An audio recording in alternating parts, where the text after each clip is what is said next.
کہ روحانی امراض میں بہت سارے لوگ خواتین و حضرات مبتلا ہیں جی، لیکن شعور نہ ہونے کی وجہ سے پہلے نمبر پر تو وہ پریشان رہتے ہیں، علاج معالجہ ڈاکٹروں کے پاس چلے جاتے ہیں، جی، حتی المکان وہ بھی اس بات کے انکاری ہوتے ہیں، جی، لیکن کئی دفعہ ایسے بھی ہوا ہے، متعدد بار ہمیں سننے کو آیا اور ہمارے پاس ایسے مریض بھی آئے ہیں کہ جب انہوں نے ہلا گلا کیا نا، ڈاکٹر ٹیکا لگانے لگا یا ڈرپ لگانے لگا تو اس میں اتنی طاقت کہ 2 3 4 لوگ بھی اسے سنبھال نہیں سکے، تو پھر آہستہ آہستہ کہتے ہیں اسے کسی معالج کے پاس لے جائیں، صحیح، کسی قاری صاحب سے، مولوی صاحب سے دم کروائیں اس کو، پھر وہ یعنی جس بیماری کو وہ جسمانی بیماری سمجھ رہے تھے، اصل میں وہ بیماری جسمانی نہیں تھی، وہ روحانی تھی۔ صحیح، اب اس کے لیے کچھ چیزیں میں نے پہلے بھی بتائی تھی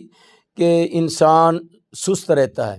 کاہلی کے شکار ہو جاتا ہے، کام کرنے کو جی نہیں چاہتا، دکان پہ گیا ہے 2 4 منٹ بیٹھا، 10 منٹ بھاگنے کو جی چاہتا ہے گھر چلا جاؤں، گھر آیا ہے تو وہاں بے چین ہو گیا، بازار میں چلا جاؤں، کہیں ادھر، تو یہ گویا کہ ایک علامات ایسی ہیں کہ جو روحانی بیماری اس کو لاحق ہے۔ اس کے لیے ہم جب جسمانی بیماریوں کے لیے بہت MBBS ڈاکٹر کا انتخاب کرتے ہیں تو اس معاملے میں ہم بہت پیچھے ہیں، بس جو مل گیا ہمیں اس سے کہا کہ یہ جی دم کر دیں ذرا۔ اب دیکھنا یہ سب سے پہلے اس مریض کو کہ ایک متقی پرہیزگار اور اس میں اللہ کا خوف اور تقوی جس میں ہے، اس کے پاس وہ اپنے مریض کو لے کر جائے یا مریض خود اس کے پاس علاج روحانی کروانے کے لیے جائے۔ صحیح، تو پھر جب وہ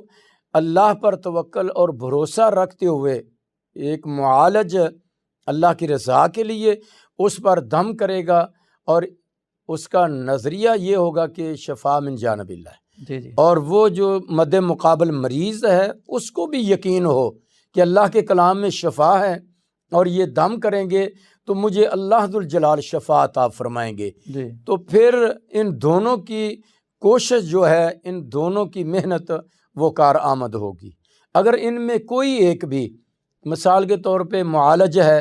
اس میں للہیت نہیں، اللہ کا خوف نہیں، صرف اس کی جیب پر نظر ہے، جی، تو پھر خاطر خواہ اس کو وہ مریض کو فائدہ نہیں ہوگا۔ صحیح، اس کا یہ ہے کہ یہ آتا رہے اور چکر کاٹتا رہے اور میں اس سے اپنی جیب بھرتا رہوں اور اس کی جیب خالی کر دوں، تو یہاں جب بددیانتی پیدا ہو جائے گی تو پھر شفا من جانب اللہ تو کیسے ملے گی؟ جی، جی، دونوں کو، معالج کو اور مریض کو، اللہ پر توکل اور بھروسہ جو ہے یہ ہونا ضروری ہے، اور پھر جب اس کا علاج قرآن و سنت کے مطابق وہ وظائف، وہ عمل جو رسول اکرم صلی اللہ علیہ وسلم نے کیے ہیں اس پر عمل کیا جائے گا تو شفا ہوگی۔ بے شک، اور دوسری بات یہ ہے کہ ان چیزوں کو خاص کر کے ہر آدمی کو صبح و شام کے اذکار اور رسول اکرم صلی اللہ علیہ وسلم کی وہ وظائف جو واش روم میں جاتے ہوئے، باہر نکلتے ہوئے، اسی طرح گھر داخل ہوتے ہوئے، گھر سے نکلتے وقت، سواری پر سوار ہوتے وقت، یہ سارے جو اذکار ہیں یہ نماز گویا کے بعد کے اذکار ہیں، جی، رات کو سونے سے پہلے کے سونے کے اذکار ہیں، پہلے اذکار ہیں، یہ گویا کہ روحانی بیماریوں کا علاج بھی ہے اور روحانی بیماریوں کی روک تھام کا بھی ایک بہت بڑا ذریعہ ہے جو من جانب اللہ۔ جی۔